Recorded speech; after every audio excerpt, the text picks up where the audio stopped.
Hello, welcome to પટ્ટી family. આજે આપણે બનાવશું ગાજરનો હલવો. આ 1.5 કિલો ગાજર છે. એમાં જોશે ઘી, દૂધ, કાજુ, બદામ, એલચી પાવડર અને સાકર. આપણે ઝટપટ ગાજરનો હલવો બનાવી નાખશું, એ બી પ્રેશર કુકરમાં. તો ચાલો શરૂ કરીએ.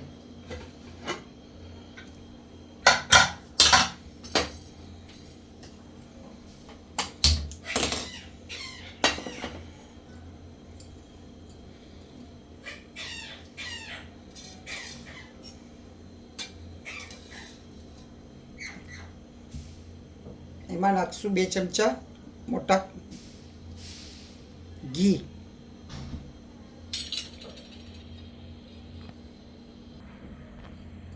એમાં નાખો 2 ચમચા મોટા ઘી. આ 1 ચમચો, બાકી બીજા 2 મોટા ચમચા. આવા 2 મોટા ચમચા. હવે એમાં આપણે નાખી દઈશું આ ગાજર.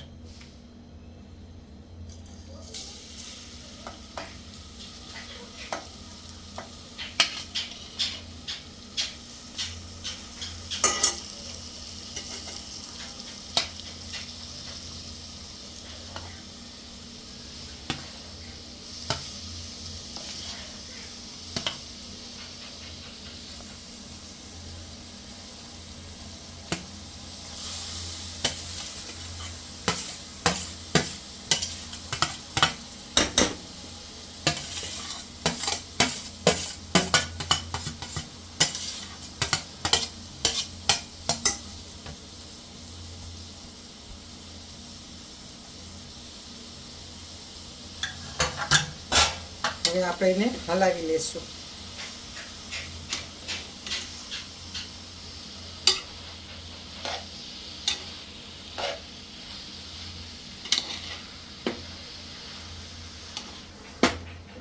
હવે આપણે એને હલાવી લઈશું 2 મિનિટ.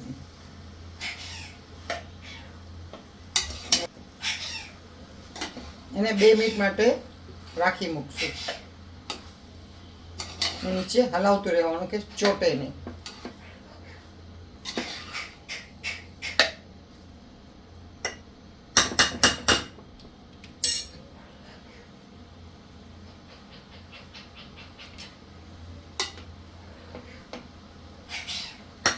ધીમા તાપે એને સ્લો ગેસ પર થોડો ચડવા દેવાનું.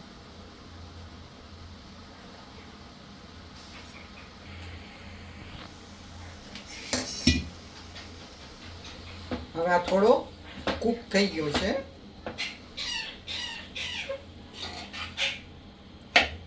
થોડો કૂક થઈ ગયો છે.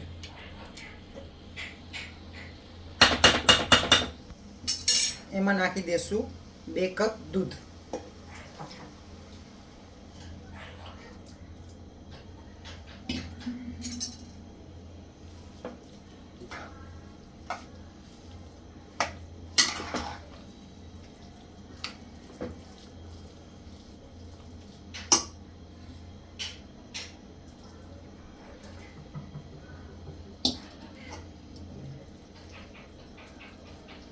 આમાં દૂધ નાખી દીધું છે. ડૂબાડૂબ છે ગાજરને એકદમ. હવે એને થોડું કૂક થવા દઈશું મીડિયમ ગેસ પર.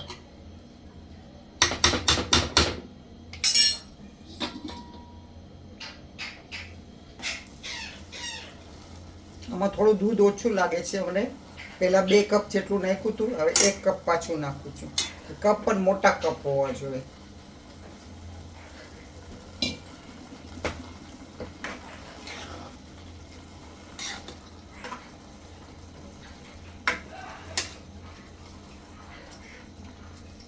હવે આને કુકર બંધ કરીને મીડિયમ ગેસ પર 3 સીટી મારી દઈશું.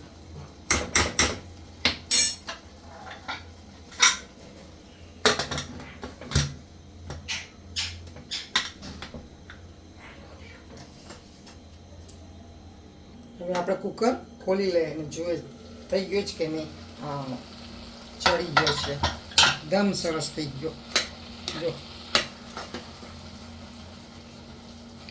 હવે એમાં નાખી દઈશું સાકર. હવે નાખી દઈશું 1 વાટકો સાકર. તમારે જેટલું મીઠું જોવે એટલું એ પ્રમાણમાં તમે નાખી શકશો.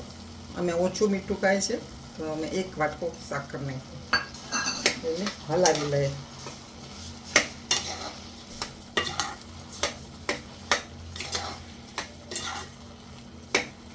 કેવો સરસ જલ્દીથી થઈ ગયો કુકરમાં.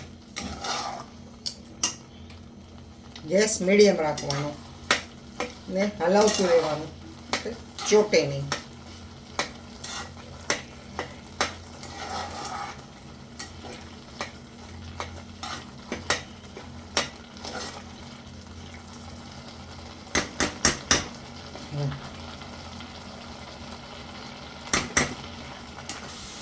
હવે આ હલવો થોડો તૈયાર થઈ ગયો છે. એમાં નાખશું આપણે એલચી પાવડર.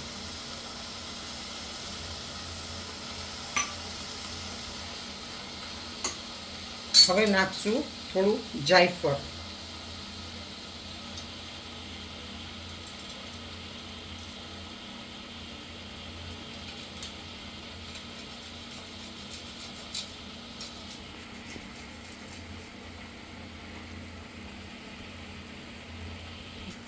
થોડું જાયફળ.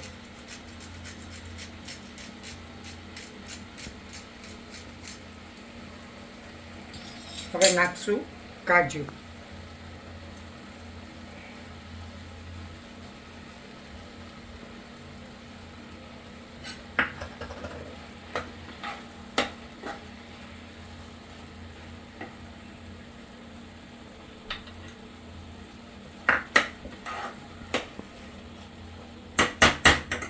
નાખશું બદામ.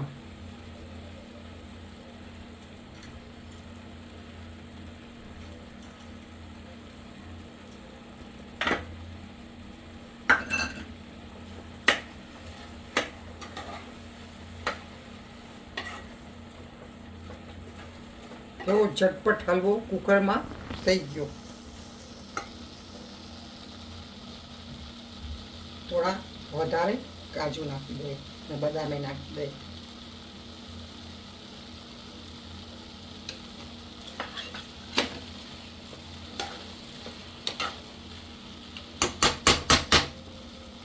ઉપરથી નાખી દે થોડું ઘી કે જેના માટે શાઇનિંગ આવે.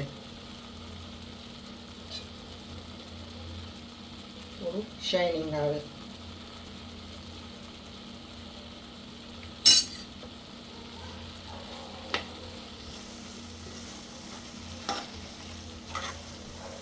તો તૈયાર છે આપણો ગાજરનો હલવો. હવે આપણે એને સર્વ કરી દઈએ. તો રેડી છે આપણો ગાજરનો હલવો. તમે જરૂર ટ્રાય કરજો. કુકરમાં ઝટપટ થઈ જાય છે. લાઈક કરજો, શેર કરજો અને સબસ્ક્રાઈબ કરજો. Thank you. જય શ્રી કૃષ્ણ.